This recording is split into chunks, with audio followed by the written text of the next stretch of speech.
Վերնատուն Հանրային ռադիոյի եթերում Վերնատունն է, ես Նազելի Օհանյանն եմ, ողջույն սիրելի ռադիո լսողներ, Հանրային ռադիոյի կայք էջում ու նաև Facebook-յան հարթակում այս պահին մեզ դիտողներ, Հանրային ռադիոն եւ Կոնրադ Ադենաուեր հիմնադրամը պատրաստում է հաղորդումների շարք Հայաստանի եւ Եվրոպական միության քաղաքական, տնտեսական, կրթական, մշակութային համագործակցությունների մասին։ Այսօր մեր հաղորդման շրջանակներում մենք կքննարկենք Հայաստանի եւ Եվրոպայի քաղաքակրթական ու մշակութային առանձնահատկությունների մասին, կփորձենք հասկանալ ինչն է մեզ կապում եւ ինչն է մեզ հեռացնում Եվրոպայից։ Զրուցակիցս ռեժիսոր Ռուբեն Բաբայանն է։ Ողջույն պարոն Բաբայան, շնորհակալություն մեզ հյուրընկալվելու համար։ Ես եմ շնորհակալ։ Եթե դիտարկենք բոլոր ժամանակների հայկական մշակույթի զարգացումները, ապա տեսնում ենք, որ հայկական մշակույթը եվրոպական է, այսինքն կրել է եվրոպական մշակութային ազդեցություն, սակայն երբ դիտարկում ենք մեր առօրյականությունը, տեսնում ենք ճիշտ հակառակը, այսինքն միջին վիճակագրական հայ մարդը այդքան էլ մոտ չէ այդ մեր ասած եվրոպականին։ Ինչով եք բացատրում։ Շատ մեծ, բայց միաժամանակ հետաքրքիր թեմա է, շնորհակալություն, առանց որևէ ակնկալիքի, պես ասած Վերինատյանի ճշմարտությունը ասելու, երբ մենք խոսում ենք, որ մեր մշակույթը եվրոպական է, ես կարծում պետք է մի հատ փոքրիկ խմբագրական աշխատանք կատարել։ Ոչ թե մեր մշակույթը եվրոպական է, մենք ենք եվրոպական, որտեղ ինչ է նշանակում եվրոպական մշակույթ, եվրոպական քաղաքակրթություն, եվրոպական արժեքային համակարգ, հիմքում քրիստոնեական արժեքներն են, իսկ Հայաստանը դա արևելյան քրիստոնեության բնորաններից է, այսպես ասած, այստեղից էլ է շատ բան դուրս եկել եւ այնպես չի, որ մենք միայն վերցրել ենք, մենք նաև տվել ենք եւ որևէ խորտ բան մեր համար չի եղել Եվրոպայի քաղաքակրթական համակարգի հետ սերտաճվելու եւ միասին գործելու։ Սա այն ինչ վերաբերում է մեր էությանը։ Ես խորին համոզմունք ունեմ, որ մենք եվրոպացիներ ենք մեր էությունով, մեր կրթությունով, մեր համակարգով, արժեքային համակարգով, մշակութային, կրթական նաև։ Բայց նաև մեծ նշանակություն ունի միջավայրը, որտեղ դու ապրում ես։ Եվ այստեղ մենք պետք է իհարկե դիտենք, թե իսկ որտեղ ենք մենք ապրել, որտեղ է հայկական լեռնաշխարհի, հայկական աշխարհի բնորանը եւ ինչ ազդեցության տակ է նա եղել։ Հիմնականում 3 կայսրության, մեջ բաժանված՝ ռուսական կայսրություն, օսմանյան կայսրություն եւ ուրեմն Պարսկաստան։ Կենցաղը, որը ընդունված էր այդ երկրներում, իհարկե իր ազդեցությունը թողել է մեր վրա, միանշանակ։ Առավել եւս, որ այդ 3 կայսրություններն ընկալել են Հայաստանը որպես գավառ իրենց աշխարհամասի։ Իզուր չէ, որ հայ մտավորականները հիմնականում կրթություն էին ստանում եւ կարողանում էին իրենց գործունեությունը ծավալել կամ Օսմանյան կայսրության կենտրոնում, Պոլիսում, կամ Ռուսաստանի կենտրոնում, Սանկտ Պետերբուրգում, Մոսկվայում, առնվազն Թիֆլիսում, որը Կովկասի կենտրոնն էր եւս։ Այստեղ մեծ հակասություն չեմ տեսնի, որտեվ իրականում կարծում եմ, որ մեզնից է կախված մեր ընտրությունը։ Արդյոք մենք կփորձենք մեր արժեքային համակարգը ենթարկել մեր կենցաղին, թե կփորձենք կենցաղը ենթարկել մեր արժեքային քաղաքակրթական համակարգին։ Ինձ մոտ տպավորություն կա, որ մեր մշակույթը անջատ է զարգանում մեր առօրյականությունից։ Ճիշտ բան եք ասում, բայց կարծում եմ սա ունի վատ ավանդույթ, երբ համարվում էր, որ մշակույթը արվեստը դա ինչ-որ մի առանձին օղակ է կյանքի հետ կապ չունեցող։ Իսկ դե առօրյա կյանքը դա լրիվ ուրիշ բան է։ Հակառակ, մշակույթը դա ամեն ինչում է։ Դա հագնվելու ձև է, դա շփվելու ձև է, դա սնվելու ձև է։ Այս ամեն ինչը մշակույթը պահանջում։ մենք ասում ենք գյուղատնտեսության մշակույթի մասին, մենք ասում ենք արդյունաբերության մշակույթի մասին, մարդկանց հարաբերությունների մշակույթի մասին, ընտանեկան մշակույթի մասին, երեխաների, մեծահասակների, ծերերի հետ հաղորդակցվելու այս ամեն ինչը մշակույթ է։ Այս ամեն ինչը իրարից անջատ չէ, մշակույթը դա միայն գիրք ու գրականություն չէ։ Մշակույթը առաջին հերթին այն արժեքային համակարգն է եւ քաղաքակրթական քննությունը, որը դու կատարում ես։ Մենք հաճախակի եւ մշակույթը նաեւ ունի մի շատ կարեւոր կարծում եմ հատկություն։ Ի տարբերություն կենցաղի, որը ազդում է քո վրա, մշակույթ գրողը ինքն է ազդում կենցաղի վրա։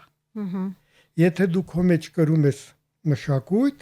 ապա դու ես փոխում քո շրջապատը,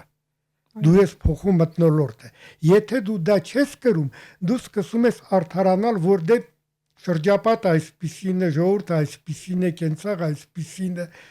ոչ ոք ուրեմն հիգիենայի օրենքները չի պահպանում, ծխախոտներ են գցում եւ այլն, ուրիշները անում են, ուրեմն ես էլ կարող եմ անել։ Դա նշանակում է, որ դու ինքնուրույն քեզ չես զգում որպես մշակույթ, քաղաքակրթական միավոր կրող անձ։ Դու պարզապես ենթարկվում ես, իսկ ենթարկվում են միշտ ամենավատին։ Այո։ Կարծում եմ, գուցե սխալվում եմ, չգիտեմ, բայց կարծում եմ, որ երբ մարդը կայացած է լինում ամուր եւ գիտակցված ընտրած է լինում իր քաղաքակրթության մեջ տեղը, նրան հնարավոր չէ շեղել այդ տեղից։ Մենք ունենք բազմաթիվ օրինակներ, դե մենք պատմություն ունի բազմաթիվ օրինակներ, ինչպես ազնվականները, էությունով ազնվականները նույնիսկ շատ վատ պայմաններում կարող էին պահպանել իրենց ազնվականությունը։ Լինի դա աքսորում, լինի դա բանտում, թե պատերազմում, պատերազմ լավ բան ասացիք, պատերազմել է մշակույթ։ Պատերազմել կարելի է վարել բարբարոսաբար եւ կարելի է պահպանելով արժանապատվությունը, հարգելով նաեւ թշնամու արժանապատվությունը։ Այո։ Եվ հայտնի են օրինակներ, որ օրինակ եվրոպացի բարձրաստիճան, այսպես սպաները, ինչպես են ուղիղ մասնակցել հենց առաջին ճակատում, չէ, պատերազմների։ Սա պարտադիր բան է, ընդ որում այդ տենդենսը եվրոպական երկրներում եւ ոչ միայն եվրոպական, նաեւ Միացյալ Նահանգներում շարունակվում է։ Թագավորական Մեծ Բրիտանիայի թագավորական ընտանիքի անդամները իրենց պարտն են համարում ծառայել բանակում։ Նրանք բոլորը ունեն ուրեմն զինվորական կոչում։ Դա շատ կարևոր է, որտեվ ինչ է նշանակում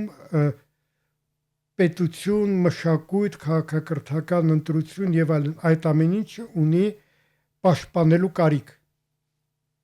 Ընդ որում պաշտպանելու ոչ միայն խաղաղ պայմաններում, պաշտպանելու նաեւ երբ որ գործում են ռազմական իրադարձությունները եւ այլն, բայց մշակույթը պաշտպանության կարիք ունի միշտ։ Հենց որ դու բաց ես թողում այդ պաշտպանությունը, հենց որ թողում ես դա գնա ինքնահոսի, նա միանգամից սկսում է իջնել եւ դառնալ կենցաղի մակարդակի ամենավատ իր արտահայտչամիջոցներով։ Տեսեք, պարոն Բաբայան, օրինակ մենք խոսեցինք մշակույթից, երկիրը պաշտպանելու մշակույթը կամ առօրյան ճիշտ կազմակերպելու մշակույթը, իրար հետ հաղորդակցվելու եւ այլն, այդ ամենը արդյոք չեք կարծում, որ ամուր պետություն ունենալու արդյունքում է լինում։ Գուցե այն ինչի մասին, որ այն մտահոգությունը, որ ես ձեզ հետ կիսեցի, որ մշակույթը եւ առօրյականությունը առանձին են զարգանում եւ իրար հետ կապ չունեն, գուցե պետականության այդպես պակասի արդյունք էր եղել նախկինում, որը հետո շարունակաբար հասել է մինչեւ այսօր։ Ես ամբողջովին ձեր հետ համաձայն եմ, մենք հաճախակի նույնիսկ գուցե չենք գիտակցում, թե իրականում ինչ վնաս է հասցրել մեզ պետականության բացակայությունը։ Հաճախակի փորձում ենք դա ոչ թե արդարացնել, այլ այսպես ասած փոխարինել համայնքային կյանքով։ մոռանալով որ լրիվ տարբեր խնդիրներ են դրված։ Ասենք թե համայնքում հայապահպանությունը համար մեկ խնդիրն է, միանշանակ։ Եվ պարզ է, որ 1000 տարի պետականությունից զրկված ժողովուրդը այդ գիտակցությունը հայապահպանության սկսում է մեխանիկորեն տեղափոխել նաև պետության շրջանակում, մոռանալով որ պետությունը հենց դրա համար է ստեղծված է եւ այստեղ այլևս դրանով չեն զբաղվում։ Կա պետական լեզու, կան հայկական դպրոցներ, կա հայկական մշակույթ, կա պաշտոնական, այսպես ասած, հարաբերությունների հետ ամեն ինչը հայերեն է, կա եւս մի շատ կարեւոր բան քաղաքացի հասկացողությունը։ Եվ եթե դու գաղութում փորձում ես մեկուսանալով պահպանել քո ազգային նկարագիրը, ապա այստեղ լրիվ հակառակ տեսակետն է։ Բոլոր այլազգիները, որոնք ապրում են Հայաստանում եւ կոչվում են Հայաստանի Հանրապետության քաղաքացի, պետք է դառնան հայ։ Այնպես ինչպես ընդունված է Եվրոպայում։ Եվ պիտի մասնակցեն պետության կայացմանը։ Եվ բանակում ծառայեն, եւ հարկեր մուծեն, եւ լեզու իմանան, եւ հարգեն այն երկրի կանոնները եւ օրենքները, որտեղ իրենք ապրում են, եւ այդ երկրի պատմություն եւ մշակույթը։ Ես երազում եմ, որ մի օր մենք այստեղ կասենք այն կտանք այն, ասենց ասեմ, կօգտագործենք այն տերմինաբանությունը, որը օգտագործում է զարգացած երկրներում, ֆրանսիացի ազգությամբ հայ։ Մենք ասենք հայ ազգությամբ, չգիտեմ, ռուս, ֆրանսիացի եւ այլն։ Որտեւ քո քաղաքացի լինելը կախված է նրանից, թե ինչ պարտավորություններ դու ունես պետության հանդեպ, որտեղ դու ապրում ես։ Սա շատ կարեւոր է։ Այնպես որ ես կարծում եմ, որ պատմությունը իհարկե իր որոշակի հետևանքները թողել է մտածողության մեջ, բայց ամեն ինչ մեր ձեռքում է, վերջով մենք այդքան էլ երիտասարդ պետություն չենք։ Մենք մոտ 35 տարվա պատմություն ունենք։ Սա մոտավորապես երևի 1.5-2 սերնդի պատմություն է, եւ եթե մենք իրականում շատ լուրջ զբաղվեինք պետության ամրապնդման, քաղաքացի հասկացողությունը առաջ բերելով, մենք այսօր կարծում եմ կունենայինք լրիվ ուրիշ արդյունքներ։ Մենք երբեք չենք օգտագործի բարեր դե ձեր երկիրը, դե ումա պետք է երկիրը, թողնեմ գնամ ուրիշ տեղ։ Ուզում ես գնալ, գնա եղբայր։ Եվ ծխախոտը չէինք ծխի նետենք ուղակի պատուհանից դուրս։ 2015 թվականին, երբ որ Հայաստանում նշվում էր ցեղասպանության 100 տարվա տարելիցը, հիշում եք շատ եւ շատ մեքենաների վրա գրվում էր հիշում ենք եւ պահանջում։ Եվ երբ ես տեսնում եի, որ նման բան է գրված մեքենայի վրա եւ մեքենայի ծխախոտի մնացորդը նետվում, ես միշտ մտածում եի, հիշել միգուցե իրավունք ունես, պահանջել իրավունք չունես, քանին դու կեղտոտում ես քո երկիրը։ Սա էլ է շատ կարևոր, ինչ է մեր պետությունը մեր համար, նա մեր տունն է, թե ոչ։ Եթե նա մեր տունն է, մենք տունը մաքուր ենք պահում։ Վերջ ինչ տարբերություն իմ համար, իմ բնակարանը, իմ բակը, իմ քաղաքը, թե իմ երկիրը։ Այս բոլոր տեղերը համահավասարաչափ իմ ուշադրության կարիք ունեն։ Մաքուր պահելու անհրաժեշտությունը կա այդ ամեն ինչ, որտեղ դա իմ տունն է։ Եվ նաև հարաբերությունները մեր որպես քաղաքացիներ իրար հետ։ Նայեք ինչ ենք մենք հաճախակի լսում տարբեր կարծիքներ ունեցող մարդկանցից, թողեք գնացեք այս երկրից, եթե դուք իմ հետ համաձայն չեք, թողել գնալ չկա։ Մենք կարող ենք համաձայն չլինել, բայց մենք մի ընտանիք ենք։ Ընտանիքում շատ տարբեր են կարծիքները լինում, ընտանիքում վեճեր են լինում, բայց ընտանիքը երբ որ գալիս է արտաքին որևէ ճնշում կամ վտանգ, միավորվում է, որտեղ նա ընտանիք է։ Եվ այդ տարբերության գիտակցությունն էլ է, թերևս տարբերությունը մեր հարստությունն է, որտեղ եթե տարբերություն չկա, չկա ազնվություն, չկա անկեղծություն, մարդիկ շատ տարբեր են, եւ դա լավ է, դա մեր հարստությունն է։ Կլոներ չկան։ Միանման մտածողությունը բնորոշ է այսպես ասած տոտալիտար համակարգերին։ Էնել այնտեղ էլ չկա, դա պարզապես այդպես է ձևացնում։ Ընտրություններին 99% գնաց եւ ձայնը տվեց այս մարդուն սուտ։ Նույնիսկ եթե 99% գնացել։ Կամ դա կործանված երկիր է, որտեղ 99%-ը նույն ձևով են մտածում։ Մեր տարբերությունները մեր հարստությունն է։ Եվ ազգային եւ մտածողության եւ ամեն ինչ, իհարկե, դա մեր հարստությունն է եւ մենք իրականում մենք որպես ժողովուրդ միշտ շատ բաց ենք եղել։ Երբ մտնում ես մատենադարան եւ տեսնում ես այդ ամբողջ հարստությունը թարգմանչական գրականության, քանի գործեր հասել են առայսօր, քանի որ թարգմանվել են հայերեն ուրիշ լեզուներից։ Դու հասկանում ես, որ մենք որպես ժողովուրդ միշտ բաց ենք եղել։ Մենք շատ հանգիստ ընդունել ենք ուրիշի մշակույթը, մենք շատ հանգիստ տվել ենք մերը։ Մենք հասկացել ենք, որ մշակույթը եւ աշխարհը ապրում է բաց անոթների սկզբունքով եւ չի կարելի փակել այդ անոթները։ Հենց որ փակում ես անունը դնելով, որ ուզում եմ պահպանել իմ ազգային ինքնությունը, ինֆարկտ է ստանում։ Այդ պահպանելու մասին ես մի հարց ունեի, պարոն Բաբան, քանի որ դուք արվեստի մարդ եք, այս վեճերը եւ ընդհանրապես այս տեսակ խոսակցությունները հաստատ ձեզ առնչվել եք դրան, հնի ու նորի մասին, երբ խոսում ենք արևելյանի եւ արևմտյանի, արևելքի եւ Եվրոպայի մասին, այսպես տարանջատումներ ենք դնում, առաջ է գալիս հնի ու նորի խոսակցությունները, պահպանողականի եւ նորարարականի, եւ այստեղ անverջ խնդիրներ ենք մենք ունենում մեր հանրության մեջ, հասարակության մեջ, թե որ կողմն է ճիշտ ընդհանրապես եւ քաղաքականության մեջ էլ է այսօր այդպես, որ այսպես շատ ուշադիր հայացքով նայում ենք, զննում ենք, տեսնում ենք, որ ի վերջո խորքային բանում այդտեղ հնի ու նորի խնդիրն է, այդտեղ էլի պահպանողականների եւ նորարարների խնդիրն է։ Շնորհակալություն։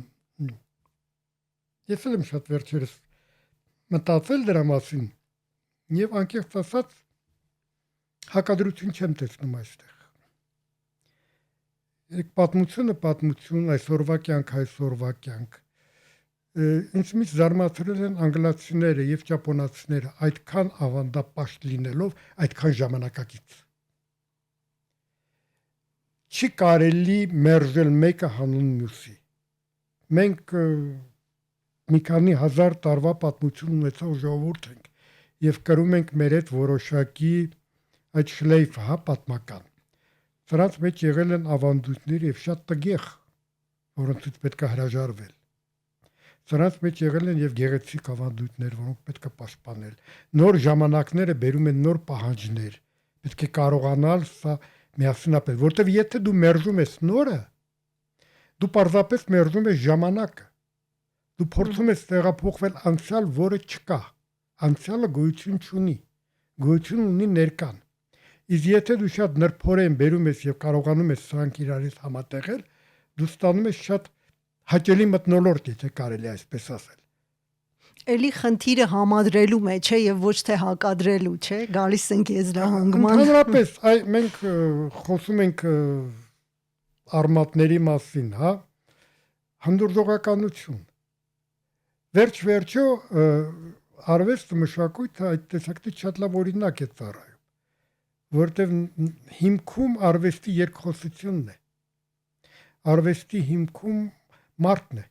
Մենք մարդուն ենք ուսումնասիրում, ոչ թե երևույթը։ Մարդը շատ ավելի հետաքրքիր է, մարդը շատ ավելի բովանդակալի է, մարդը շատ ավելի խորն է, մարդը շատ ավելի ոչ միանշանակ է, մարդը տիեզերք է։ Եվ ինչքան մենք խորանում ենք մարդու մեջ, այդքան մենք տեսնում ենք, որ նոր ու նոր հորիզոններ են բացվում։ Ուրեմն նույն պատմությունը այստեղ է։ Փորձենք հասկանալ իրար։ Հասկանալ չի նշանակում անպայման համաձայնվել։ Չի նշանակում անպայման հրաժարվել քո ինքնությունից։ Ավելին ասեմ, երբ բոլորս ապրում ենք այստեղ այս միջովայրում եւ տեսնում ենք ինչպես հաճախակի մեր վեճերը, որոնք կարող են շատ կիրթ ձևով լինել, վերածվում են պարզապես վիրավորանքի ու հեղյանքի, չէ՞։ Թուլության նշան է։ Դու չունես փաստարկներ եւ սկսում ես վիրավորել։ Դա նաև անհանդուրժողականության նշան է, այսինքն թուլության նշան է։ Ես համոզված եմ, որ անհանդուրժողականությունը թուլության նշան է։ Այստեղ շատ կարևոր է նաև հրաժարվել այդ որոշակի ավանդույթներից, ստերեոտիպներից, որոնք եկել են հնից միգուցե, որ կոպտությունը դա ուժի նշան է։ Ոչ, լրիվ հակառակը։ Հայհոյանքը դա սկզբունքայնության նշան է, ոչ, լրիվ հակառակը։ Դու անզոր ես, դու չես կարող նորմալ հիմնավորես քո տեսակետը եւ սկսում ես պարզապես վիրավորել դիմացինին։ Քեզ դուր չեն գալիս իր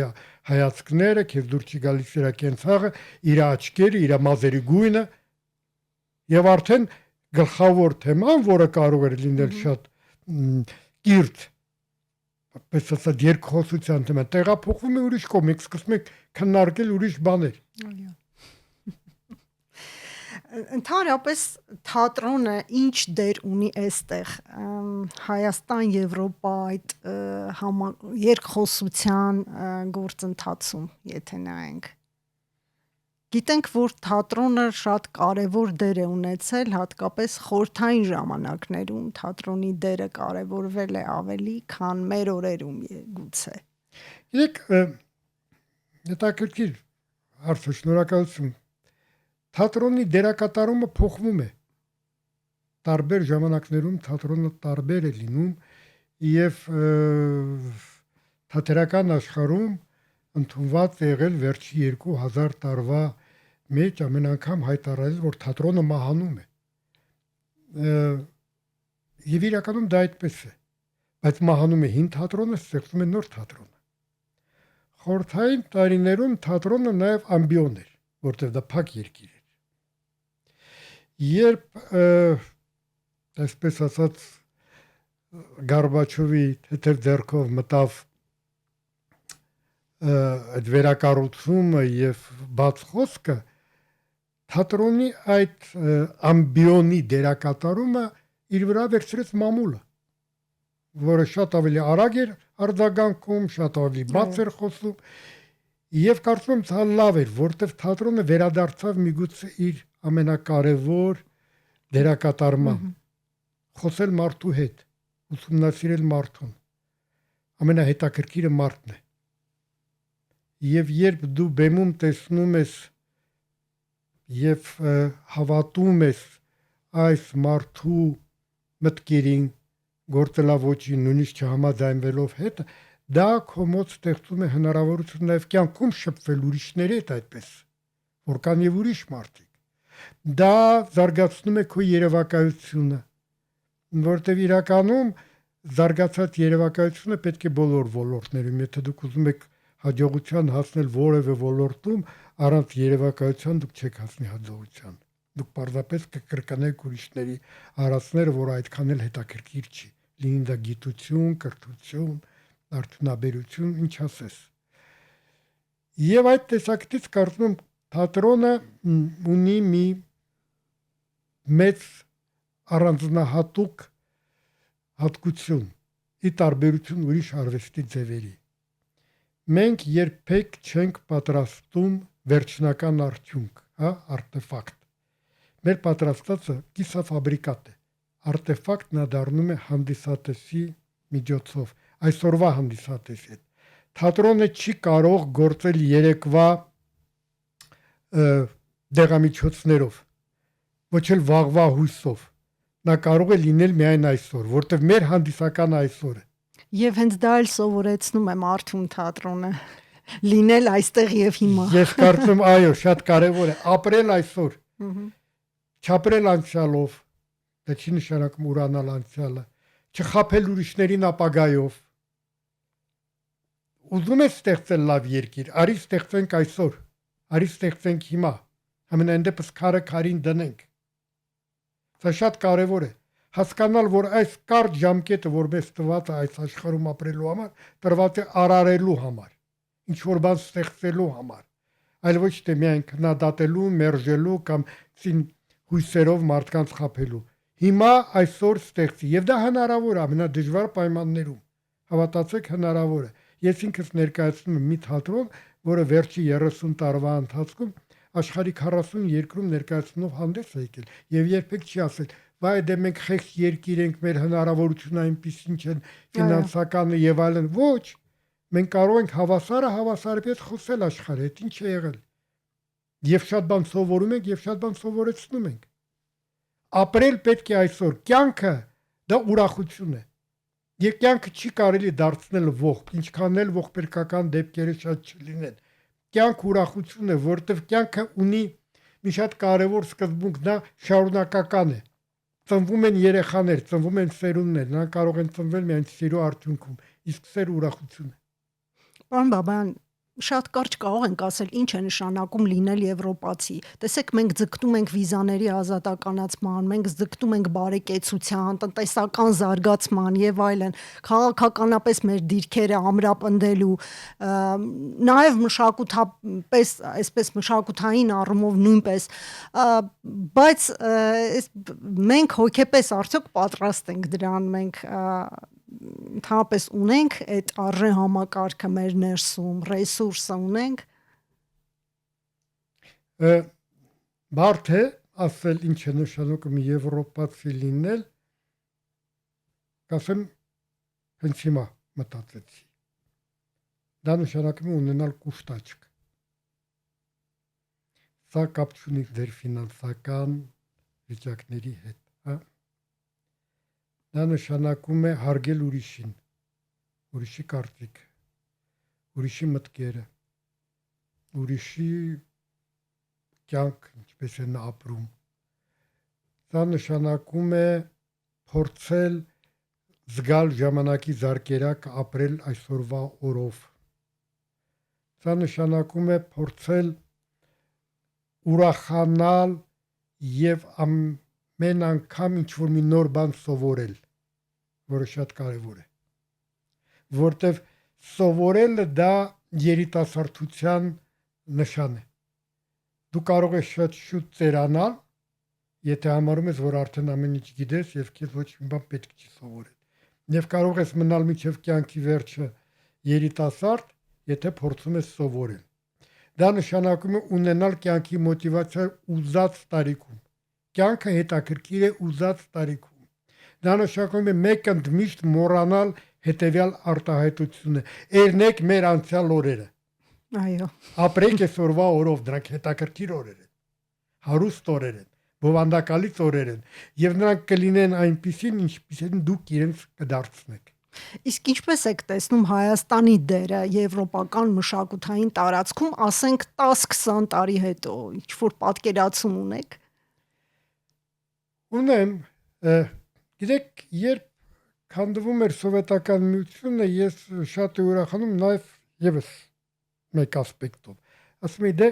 քանդվում է այդ երկաթյա վարակույրը եւ մենք բացվում ենք աշխարհին։ Պատմությունը մի քիչ ուրիշ ձևով գնաց։ Մենք ավելի շատ փակվեցինք աշխարհից։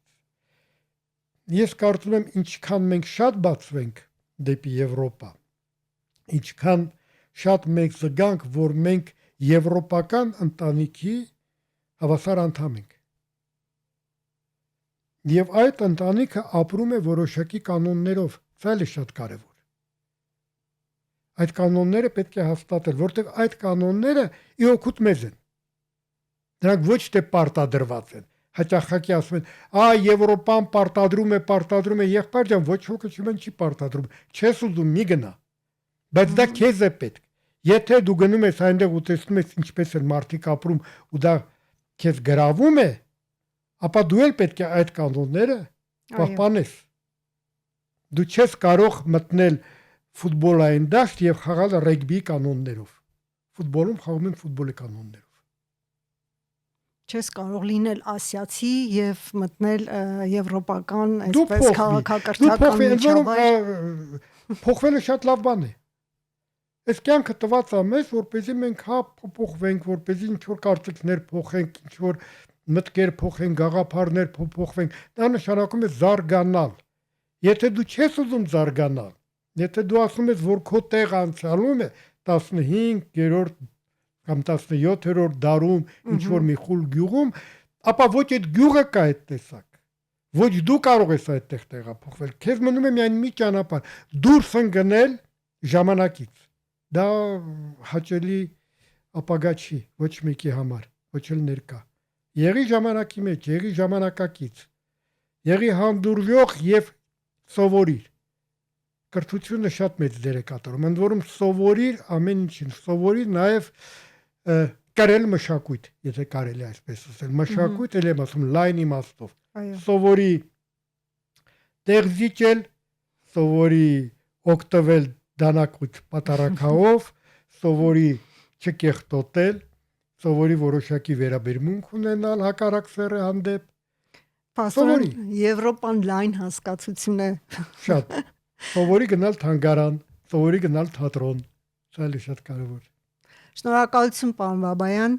Սիրելի ռադիո լսող, ավարտվեց մեր հաղորդումը, զրուցակիցս ռեժիսոր Ռուբեն Բաբայանն էր։ Մենք քննարկեցինք Հայաստան-Եվրոպա քաղաքակրթական ու մշակութային առանձնահատկությունները։ Այս հաղորդումը իրականացվել է Հանրային ռադիոյի եւ Կոնրադ Ադենաուր հիմնադրամի համագործակցությամբ։ Զրույցը վարեց Նազելի Օհանյանը։ Կհանդիպենք։